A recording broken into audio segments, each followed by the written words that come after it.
El sol de otoño, pálido y melancólico, se filtraba por los ventanales de la casona, iluminando las motas de polvo que danzaban en el aire quieto del gran salón. Don Rafael Fuentes, a sus 78 años, contemplaba el retrato de Inés, su esposa, colgado sobre la chimenea de piedra. 5 años. 5 otoños sin su risa, sin el calor de su mano en la suya.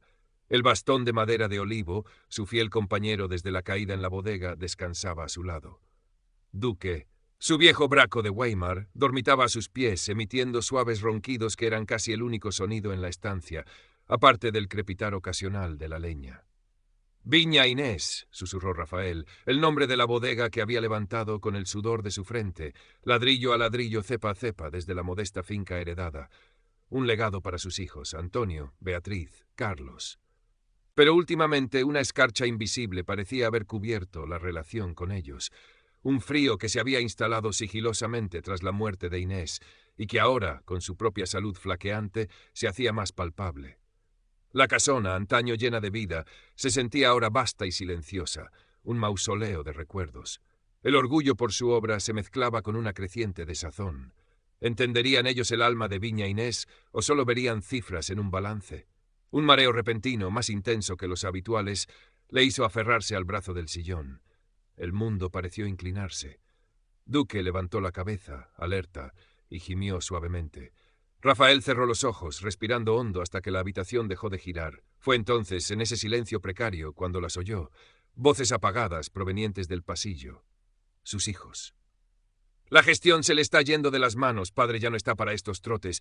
Era la voz de Antonio, siempre práctica, siempre con un deje de impaciencia. Y esas parcelas del lindero norte, las menos productivas, podríamos sacarles un buen pellizco ahora que el mercado está alto, terció Beatriz, su voz con ese tono melifluo que Rafael había aprendido a recelar. Gonzalo, su marido, el promotor de urbanizaciones de lujo con más ambición que escrúpulos, seguro que estaba detrás de esa idea. Pero, ¿y si se niega? La voz vacilante de Carlos, el menor, el eterno indeciso. Pues habrá que convencerle, Carlitos. Por su bien, claro. Y asegurar nuestro futuro. He estado mirando lo del testamento con el abogado de Gonzalo. Testamento. La palabra resonó en la cabeza de don Rafael como un martillazo. No hablaban de su salud, de su bienestar. Hablaban de delegar, de vender, de asegurar su futuro. Una herida, antigua y apenas cicatrizada, se reabrió en su pecho, sangrando una amargura helada. Se irguió lentamente, apoyándose en el bastón, el rostro impasible. Duque le miró con sus ojos sabios, como comprendiendo la tormenta que se gestaba en el alma de su amo. Decidió no mostrar su decepción, no todavía. Observaría, escucharía, y luego actuaría. El viejo león aún tenía garras. Los días siguientes transcurrieron bajo una capa de tensa normalidad. Las visitas de sus hijos se hicieron más frecuentes, cargadas de una solicitud que a Rafael le resultaba empalagosa. Antonio le hablaba de balances y de la necesidad de modernizar la gestión. Beatriz le traía bizcochos que apenas probaba y le preguntaba con afectado interés por sus achaques, mientras sus ojos recorrían la casona, tasando cada mueble, cada cuadro. Carlos se limitaba a sentir, la mirada huidiza. El médico de cabecera, el doctor Ramírez, un hombre sensato y amigo de la familia desde hacía décadas, le recomendó sesiones de fisioterapia para su cojera, agravada por la última caída. Hay una joven fisioterapeuta en Haro, Lucía Vega, muy profesional, con excelentes referencias. Le vendrá bien, Rafael, y un poco de compañía tampoco le hará daño. Así llegó Lucía Vega a Viña Inés, una mujer de 30 y pocos años, de aspecto sereno y profesional, su cabello castaño recogido en una coleta pulcra, sus ojos marrones, cálidos y observadores. Vestía de forma práctica y cómoda. Desde el primer momento transmitió una sensación de calma y eficiencia.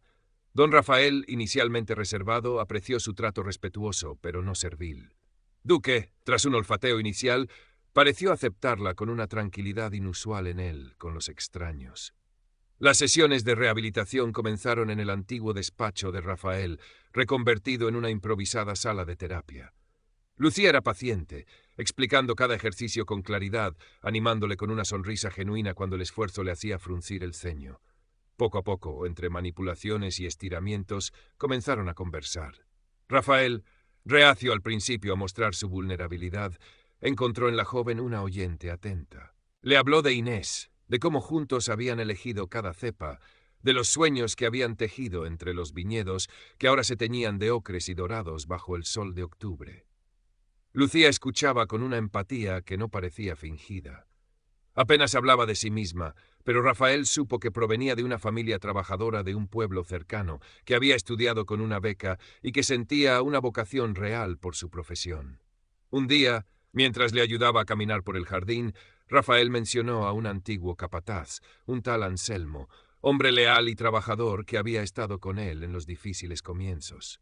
«Anselmo Vega», murmuró Lucía pensativa, «creo que era mi abuelo. Mi padre solía contar historias de cómo usted le ayudó cuando mi abuela enfermó gravemente. Dijo que gracias a su generosidad mi tía pudo estudiar enfermería». Rafael se detuvo. Un vago recuerdo acudió a su mente. Anselmo, sí. Un hombre bueno. Y su hija una muchacha lista. Aquella muchacha era la madre de Lucía. Una pequeña semilla de calor brotó en su pecho. La vida a veces tejía extrañas y hermosas madejas. La presencia de Lucía no pasó desapercibida para los hijos de don Rafael. La recibieron con una frialdad apenas disimulada, viéndola como una intrusa, una posible influencia en un padre que consideraban cada vez más sugestionable. «Padre, esta chica es realmente necesaria todos los días», inquirió Antonio una tarde, con su habitual tono de quien cuestiona un gasto superfluo. «El doctor Ramírez la recomendó, y me encuentro mejor», replicó Rafael, cortante. Beatriz intentó otra táctica. Se acercó a Lucía con una sonrisa forzada, ofreciéndole un café, intentando sonsacarle información sobre el estado de ánimo de su padre, sobre sus conversaciones. «Es usted muy amable, compadre Lucía. Él a veces se siente muy solo, pero hay que tener cuidado. A su edad se encariñan fácilmente y pueden confundir las cosas. No quisiéramos que nadie se aprovechara de su bondad». Lucía sorteó la indirecta con profesionalidad. «Don Rafael es un hombre fuerte y lúcido, señora Fuentes. Solo hago mi trabajo». Pero las maniobras no cesaron. Antonio insistía en que su padre le otorgara poderes notariales amplios para agilizar la burocracia de la bodega. Beatriz, con lágrimas de cocodrilo, le hablaba de las necesidades de sus hijos, los nietos de Rafael, de lo importante que era asegurar su porvenir. Carlos, como siempre, apoyaba a sus hermanos con la cabeza gacha. Don Rafael, sin embargo, ya no era el mismo hombre confiado de antes. La conversación escuchada, la actitud de sus hijos, la bondad sencilla y honesta de Lucía, todo ello había afilado su percepción. Veía la codicia desnuda detrás de las palabras melosas, la impaciencia en los gestos estudiados, y su determinación se solidificaba como el hormigón. Una tarde, mientras Lucía le leía el periódico en la biblioteca, un pequeño ritual que habían establecido, Rafael la interrumpió. «Lucía, necesito pedirle un favor, algo personal». La joven le miró, expectante. «Quisiera que contactara por mí, discretamente, con don Mateo Herrera, mi abogado y viejo amigo. Necesito hablar con él sobre asuntos importantes, y que nadie en esta casa se entere». Lucía asintió, sin hacer preguntas. Sabía que la confianza que don Rafael depositaba en ella era un bien precioso. Don Mateo Herrera era un hombre de la misma quinta que Rafael, un abogado de prestigio en Logroño, conocido por su rectitud y su lealtad a toda prueba. Amigo de la infancia, habían compartido juegos, secretos y el sueño de labrarse un futuro en aquella tierra riojana que tanto amaban. La llamada de Lucía, en nombre de Rafael, le sorprendió y le preocupó a partes iguales. Las reuniones entre Rafael y don Mateo se sucedieron en secreto, a veces en la propia casona, aprovechando las ausencias de los hijos, otras en el despacho del abogado en la ciudad. Rafael le expuso sus temores, sus decepciones, su creciente afecto y confianza por Lucía, y la nebulosa idea que empezaba a tomar forma en su mente, una fundación. Una manera de que Viña Inés, el legado de su vida y el de Inés, trascendiera la mera herencia familiar y sirviera a un propósito mayor. «Quiero que mi obra perdure, Mateo, que ayude a esta tierra a los jóvenes que aman el vino como yo lo amé. No quiero que se convierta en moneda de cambio para caprichos o malas inversiones». Don Mateo escuchaba con atención, tomando notas, asintiendo con gravedad. Conocía bien a los hijos de Rafael, sus trayectorias, sus ambiciones, y comprendía el dolor de su amigo. Juntos comenzaron a perfilar los estatutos de la Fundación Viña Inés, dedicada a la investigación vitivinícola, la preservación de variedades autóctonas y la concesión de becas para jóvenes enólogos y agricultores sin recursos. Mientras tanto, la tensión en la casona crecía. Los hijos de Rafael notaban un cambio en su padre. una nueva energía, una determinación tranquila que les desconcertaba. Su cercanía con Lucía era evidente, y eso alimentaba sus peores temores. ¿Estaría esa advenediza manipulando al anciano para quedarse con todo?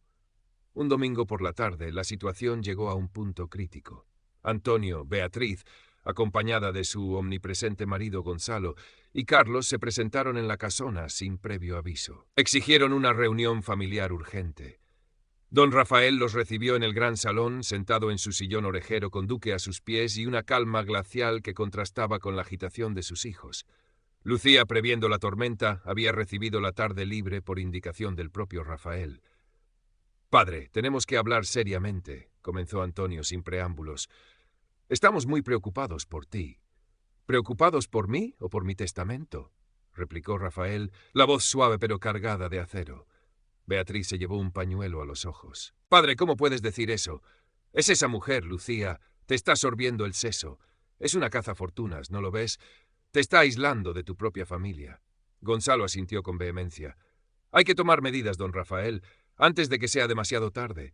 Quizás deberíamos considerar una incapacitación, por su propio bien, claro».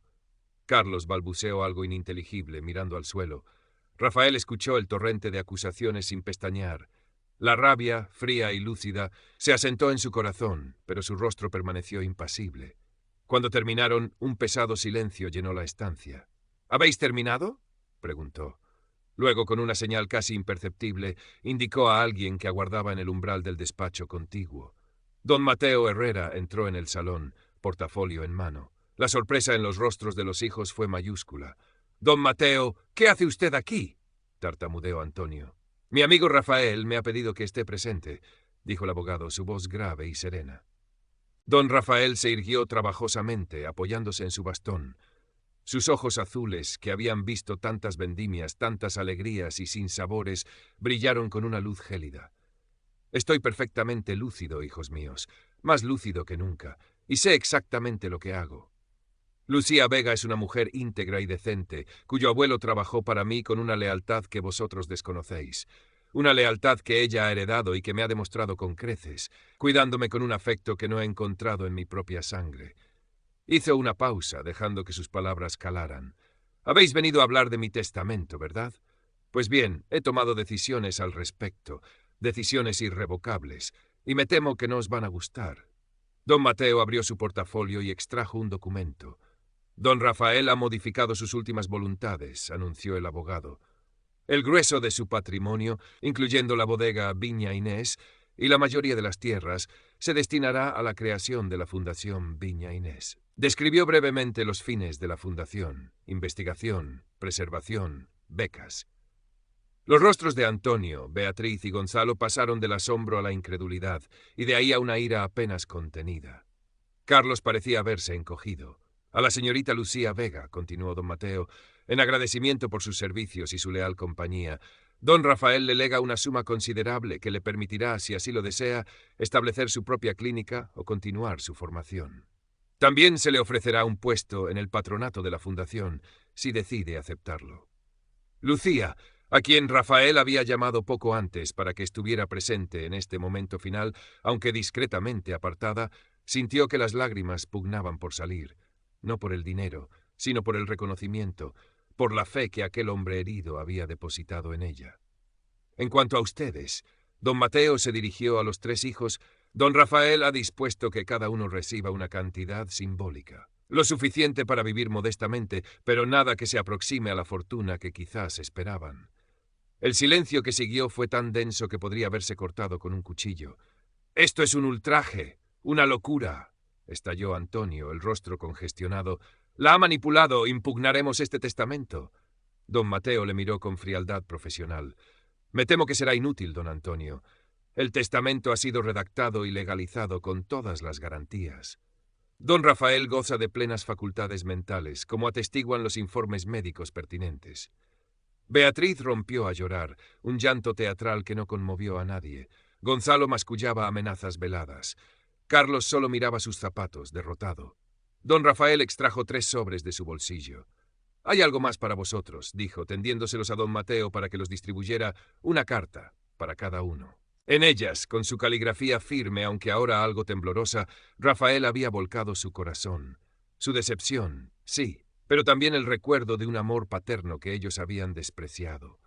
Les instaba a reflexionar sobre el verdadero valor de la familia, del trabajo, de la honradez. No había rencor en sus palabras, solo una profunda tristeza y la firmeza de una lección impartida demasiado tarde. Los hijos abandonaron la casona sumidos en una mezcla de furia, humillación y desconcierto. La noticia de la creación de la Fundación Viña Inés y la generosidad de don Rafael no tardó en conocerse en la comarca, realzando su figura, convirtiéndolo en una leyenda local de filantropía y justicia. Don Rafael Fuentes pasó sus últimos años en una paz que no había conocido en mucho tiempo. Lucía permaneció a su lado, no como una empleada, sino como la hija que el destino le había regalado al final de su camino. Aceptó la generosa suma, utilizándola para ayudar a su propia familia y para crear una pequeña fundación local de apoyo a ancianos en pueblos de La Rioja, rechazando cualquier ostentación. Formó parte del patronato de Viña Inés con discreción y eficacia. La bodega siguió produciendo vinos excelentes, ahora con un propósito más noble.